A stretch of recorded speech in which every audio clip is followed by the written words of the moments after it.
جب انہوں نے کوئی اپنا لوٹ مار پروگرام پیش کرنا ہوتا ہے اس پہ ان میں بحثیں بوسیں ہوتی ہیں، یا اقتدار کی زیادہ طاقت کس کے پاس، زیادہ فلاں کس کے پاس، یہ اس طرح کی بات ہوتی ہے۔ تو لاہور کا بچہ بچہ حقائق جانتا ہے، کون ہرا ہوا ہے، کس کی جیت فیک ہے، جعلی ہے، آرٹیفیشل ہے، دھاندلی کا نتیجہ ہے۔ بہرحال نیکسٹ چلتے ہیں۔ بانی پی ٹی آئی نے برطانوی نشریاتی ادارے کو انٹرویو دیتے ہوئے کہا کہ ذہنی اور جسمانی طور پہ آگے کی جد و جہد کے لیے تیار ہوں۔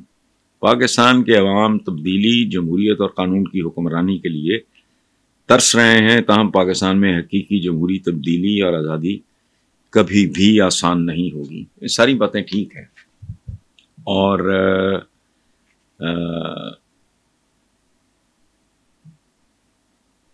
اور یہ آج کی بات نہیں ہے، یہ پچھلے کو 2-4 سال کی بات نہیں ہے۔ پاکستان کی پوری تاریخ اٹھا کے دیکھ لیں، یہاں قانون کی حکمرانی، یا جسے صحیح معنوں میں جمہوریت کہتے ہیں، یا آئین شائن، تو آئین تو آئی خیر 70s میں، تو وہ آئین شائن بھی یہاں کیا ہے؟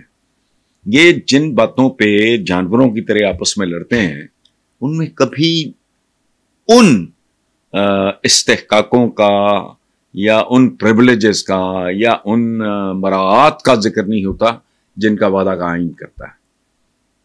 جب انہوں نے کوئی اپنا لوٹ مار پروگرام پیش کرنا ہوتا ہے اس پہ ان میں بحثیں بوسیں ہوتی ہیں، یا اقتدار کی زیادہ طاقت کس کے پاس، زیادہ فلاں کس کے پاس، یہ اس طرح کی بات ہوتی ہے۔ ادروائز اچھا،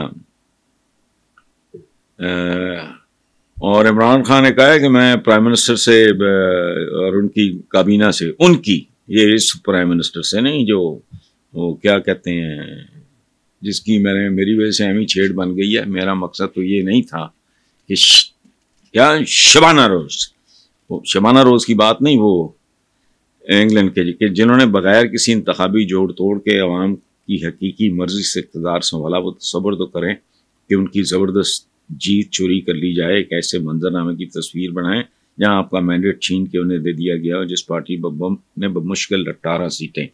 اچھا، اب پورے یہ ابھی جو میں بجلی کے بلوں کی بات کر رہا تھا، تو لاہور کا بچہ بچہ حقائق جانتا ہے، کون ہرا ہوا ہے، کس کی جیت فیک ہے، جعلی ہے، آرٹیفیشل ہے، دھاندلی کا نتیجہ ہے۔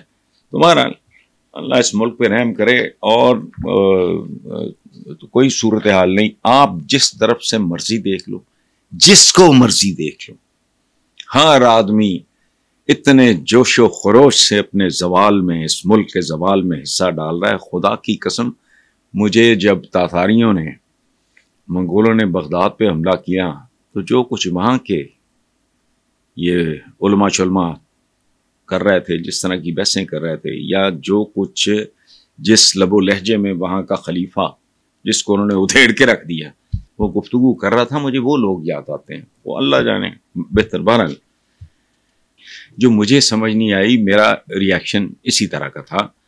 اب پرابلم یہ ہے، دیگر صوبوں کی جانب سے خدشات اور تحفظات کا اظہار کیا جا رہا ہے۔ اپوزیشن کے ساتھ اتحادی جماعتیں بھی ناراض ہیں۔ وزیر اعلیٰ سندھ مراد علی شاہ نے نام لیے بغیر پنجاب حکومت پہ تنقید کرتے ہوئے کہا کہ عجیب و غریب اعلانات سے ہم پریشانی میں آ جاتے ہیں، بے وقوفی کے اعلانات کا کیا کریں۔ یہ کون کہہ رہا ہے؟ سندھ کا چیف منسٹر، اور وہ میرا خیال ہے اس وقت جتنے بھی لوگ ارد گرد موجود ہیں ان میں سے سب سے زیادہ پڑھا لکھا آدمی۔ اچھا، ڈاکٹر فاروق ستار کا فرمانا ہے کہ جی نواز شریف صاحب بیٹی کے ساتھ مل کے پنجاب میں اشرفیاں لٹا رہے ہیں، کراچی کے لیے بجلی کی قیمت میں اضافہ کر دیا، برداشت کی کوئی حد ہوتی ہے، اللہ نہ کرے ہم سے کوئی سول نافرمانی شروع ہو جائے۔ اچھا، دوسری طرف مریم نواز کہتی ہیں کہ جی عوام کو بجلی بل میں 2 ماہ کا ریلیف۔ 2 ماہ کا کون سا ریلیف ہے؟ عجیب بات ہے، اور وہ بھی کوئی آپ تو ریلیف دو تو جیب سے دو نا جی، گفٹ ہے فور 2 months۔ وہ 2 مہینے کے بعد کھوتی پھر بورڈ تھلے، اور کتنا کا ریلیف ہے اور کتنوں کو ملے گا؟ اچھا، ریلیف دینے پہ کچھ لوگوں نے بے وقوفی کا لفظ استعمال کیا، یہ مریم کہہ رہی ہیں کیا عوام کو ریلیف ملنا بے وقوفی ہے؟ بالکل بے وقوفی ہے، جو جعلی ہو، مصنوعی ہو، وقتی ہو، اور ایک سراب کی مانند ہو، وہ تو کچھ بھی نہیں ہے۔ ایک آدمی جو درد سے چیخ رہا ہو، اس کو آپ بے ہوشی کا انجیکشن لگا کے کہیں کہ میں نے اس کی درد رفع کر دی، ایسا نہیں ہے۔ جب بے ہوشی کے انجیکشن کا نشہ اترے گا، اور لوگوں کو پتہ ہے۔ اب پرابلم بیسیکلی یہ ہے کہ بیوقوفیاں اور ہیں، للے ترلے پروٹوکول اور ہیلی کاپٹر کو ایسے استعمال کرنا جیسے کوئی چنگچی استعمال کرتا ہے، یہ بنیادی طور پہ یہ نہیں کرنا چاہیے، یہ نیشن بلڈنگ نہیں ہوتی۔ سیکنڈ ورلڈ وار میں جب انڈا وہاں تقریباً حرام قرار پا گیا، یاشی قرار پا گیا انگلینڈ میں، تو جو گورا بر صغیر میں تھا انہوں نے بھی انڈا کھانا چھوڑ دیا۔ یہ ہوتی ہے لیڈرشپ، یہ ہوتی ہے اشرافیہ۔ اب یہ مصیبت یہ ہے یہاں عوام اور اشرافیہ میں فیصلے کرنا مشکل ہے کہ کون زیادہ گیا گزرا ہے۔ اچھا، تو یہ ریلیف شریف کوئی نہیں ہے، یہ بالکل اسی طرح ہے کہ کوئی کسی درد سے بے حال آدمی کو انجیکشن کا ٹیکہ لگا دے، اس کا اثر ختم ہوگا، اس کی ساری پین لوٹ ہے۔ کو پرماننٹ جو حل ہے وہ تلاش کریں۔ لیڈرشپ جو ہے وہ صدیوں کے پار دیکھتی ہے، ان کا پرابلم ہے یہ الیکشن کے آگے نہیں دیکھ سکتے۔ اب ڈیسپریٹلی ان کو پتا ہے، پورے پنجاب کو پتا ہے کہ ان کی بنیادیں یہاں اکھڑ چکی ہیں۔ چند دن پہلے ہمارا وہ جو سما میں ہوتا ہے پروگرام، اس میں ہمارے ایک دوست ہیں زیغم، انہوں نے کہا کہ یہ نواز شریف کی سیاست آخری سانسیں، آخری ہچکیاں لے رہی ہے، سانسیں نہیں، آخری ہچکیاں۔ یہ کل کی بات کر رہا ہوں، وہ جو پروگرام ہے اسٹریٹ ٹاک عائشہ بخش جو کرتی ہیں، تو مطلب اس سے بچنے کے لیے یہ بچاؤ کے بہت خطرناک طریقے ہیں۔ لیکن بہرحال صوبے اپنی فرسٹریشن نکالیں، جو کرنا ہے کریں، ادھر کا بھی تماشا 2 مہینے بعد کھل کے سامنے۔ دوسری بات، یہ 2 مہینے کا ریلیف اس لیے ہے کہ حبس ہوگا، یہ ہوگا، وہ ہوگا، اس کے بعد وہ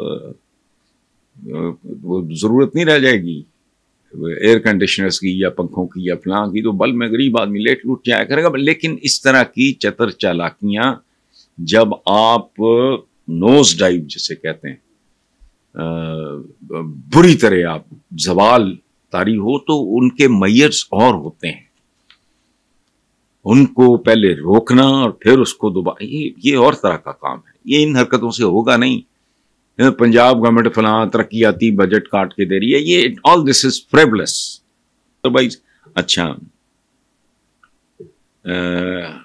اور عمران خان نے کہا ہے کہ میں پرائم منسٹر سے اور ان کی کابینہ سے، ان کی، یہ اس پرائم منسٹر سے نہیں جو وہ کیا کہتے ہیں جس کی میری وجہ سے اہمی چھیڑ بن گئی ہے۔ میرا مقصد تو یہ نہیں تھا کہ کیا شبانہ روز کی بات نہیں، وہ انگلینڈ کے کہ جنہوں نے بغیر کسی انتخابی جوڑ توڑ کے عوام کی حقیقی مرضی سے اقتدار سنبھالا، وہ تصور تو کریں کہ ان کی زبردست جیت چوری کر لی جائے، ایک ایسے منظرنامے کی تصویر بنائیں جہاں آپ کا مینڈیٹ چھین کے انہیں دے دیا گیا، جس پارٹی نے بمشکل 18 سیٹیں۔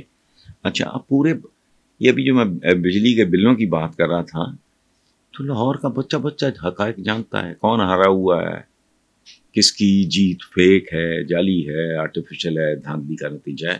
تمہارا اللہ اس ملک پہ رحم کرے، اور تو کوئی صورتحال نہیں، آپ جس طرف سے مرضی دیکھ لو، جس کو مرضی دیکھ لو، ہر آدمی اتنے جوش و خروش سے اپنے زوال میں، اس ملک کے زوال میں حصہ ڈال رہا ہے۔ خدا کی قسم، مجھے جب تاتاریوں نے، منگولوں نے بغداد پہ حملہ کیا، تو جو کچھ وہاں کے یہ علماء شلماء کر رہے تھے، جس طرح کی بحثیں کر رہے تھے، یا جو کچھ جس لب و لہجے میں وہاں کا خلیفہ جس کو انہوں نے ادھیڑ کے رکھ دیا وہ گفتگو کر رہا تھا، مجھے وہ لوگ یاد آتے ہیں، وہ اللہ جانے بہتر۔ بہرحال